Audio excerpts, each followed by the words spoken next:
Since Gibraltar joined UEFA in May 2013, it's not only the playing of the beautiful game that has seen the Rock involved.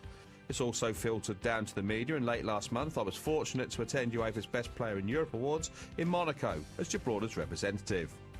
For the first time, all 54 UEFA countries were represented at the awards in Monaco, which were held alongside the draw for the group stages of the Champions League, which got underway this week. Cristiano Ronaldo was named UEFA Best Player in Europe for 2013-14 in front of a packed Grimaldi Forum in Monaco. The event, which now forms part of UEFA's big European kick-off, also saw Nadine Kessler from VfL Wolfsburg in Germany receive the UEFA Best Women's Player in Europe for 2013-2014 season. UEFA's day in Monte Carlo had begun with a meeting of all UEFA's presidents and general secretaries and UEFA President Michel Platini. Mr Platini then relayed his message to the gathered world and European media of his decision not to stand as a candidate at the next election for FIFA President in 2015, but to focus on his role with UEFA and stand for re-election with Europe's governing body. Attention in the afternoon then turned to the Champions League draw, which featured a selection of past and present Real Madrid players to assist in the draw, before the two awards were voted for and presented. The panel for both awards were made up of European journalists and reporters, who were tasked with making the decision. 12 made up the panel for the Women's Award, while significantly the Men's Award saw each and every one of UEFA's 54 member associations represented. In the post-event press conference, both winners highlighted the hard work and effort, not only of themselves but of teammates and those around them, while Cristiano Ronaldo touched on it being a fantastic way to wrap up a memorable season, adding a strive to ever improve as key. The former Manchester United star also refused to be drawn on whether the season or the one with United, which saw him win the Ballon d'Or, was better, saying they were both memorable. The weekend sees rugby again take centre stage at the Victoria Stadium, with Gibraltar Rugby hosting two matches to celebrate the 350th anniversary of the Royal Marines. The Marines have traditionally had strong ties to the Rock, and to find out what's on the cards this Saturday, I spoke to Steve Pius from the GRFU and to Principal Organiser Royal Marine Sergeant Ivor Morgan. I began by asking Sergeant Morgan how preparations were coming along. Absolutely amazing. The support we get is absolutely phenomenal, and the buzz we get around Gibraltar is out of this world. You know, this is going to be probably the biggest rugby event we're going to have in Gibraltar, and we're going to hope to do this every year. Every year they'll be going back and forth Limestone, then back out here to make it an annual thing to keep the connections between Gibraltar and the Royal Marines very close. And it's something that's close to your heart, the amount of time you spent in Gibraltar and the fact that you are a Marine as well. Oh yeah, fantastic. You know, I know most of the Gibraltar team and the Marines team. So I'm a bit split between who my loyalty stands with, but it's going to be a great event for everyone, and the boys back in UK are absolutely buzzing about getting over here as well.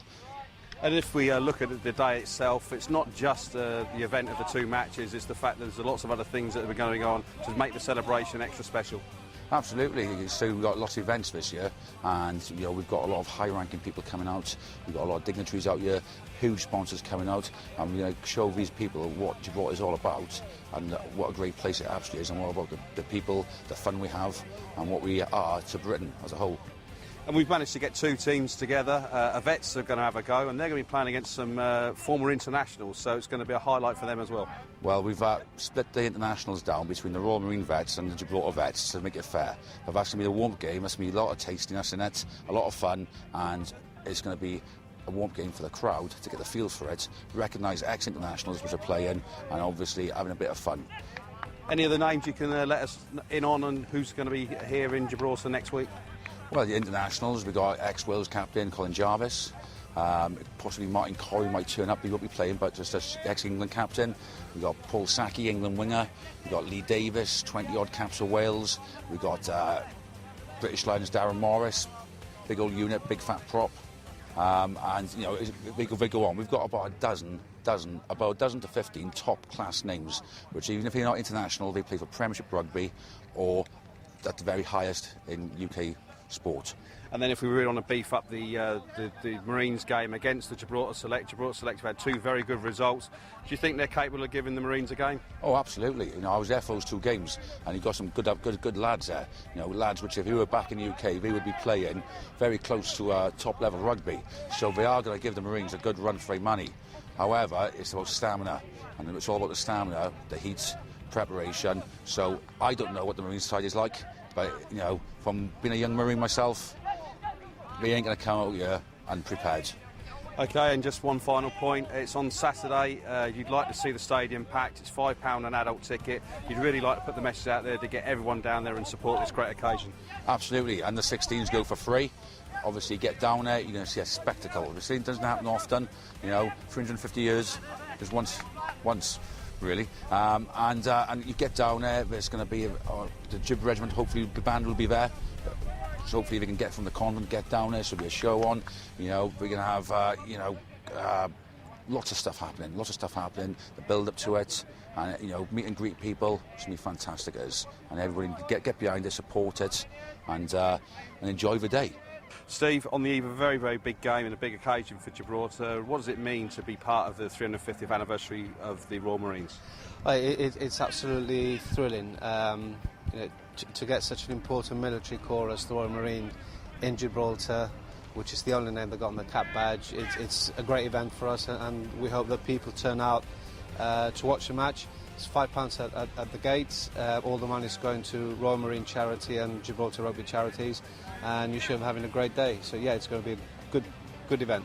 It's going to be a vets game and a senior game. Normally we play the likes of Cyprus and Israel in recent games, and we've given a very good account of ourselves. What do we really know about the Marines set up that are going to play the senior side?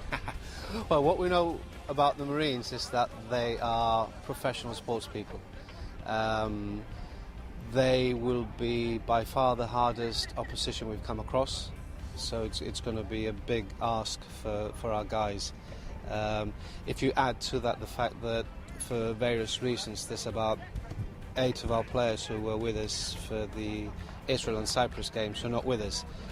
But that just means we've got a lot of fringe players and up-and-coming players who are being given an opportunity in what isn't an international, but it's going to be against a better quality team than we've seen against us in the last 2 games. And it must be great to be back at the Victoria Stadium once again and to use the facilities and really showcase rugby. Yeah, I mean, I always get a thrill seeing the rugby mark in some Victoria Stadium. It's so iconic with that background we've got. And long may it stay as a multi-use facility for everybody to enjoy, and Gibraltar public to come down and see different sports. So yeah, very thrilled. That's about all we've got time for on this week's programme, but before we go, here's the rest of the Rock's current sporting news. Out in the Bay on Saturday, Charlie Lavarello, skippering Flash, consolidated his lead in the race for the King's Cup, winning the 4th races in both the Forrester Walker and Brinton series. This sees Charlie win both series and further extend his lead in the race for the top spot this season. And in the latest Sandpits paddle tournament on Friday night, Mark Martinez and Albert Sheriff beat James Taylor and Joey Sheriff in the main final, with the plate competition final going to Jared Olivero and Jonathan Shortino.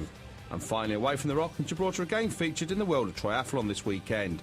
Local triathlete Akul Viz produced a creditable result in the World Long Course Championships in China over the weekend, finishing 7th in the 25 to 29 age group in a time of 6 hours, 54 minutes and 56 seconds. From the Sport team, thanks for watching and bye for now.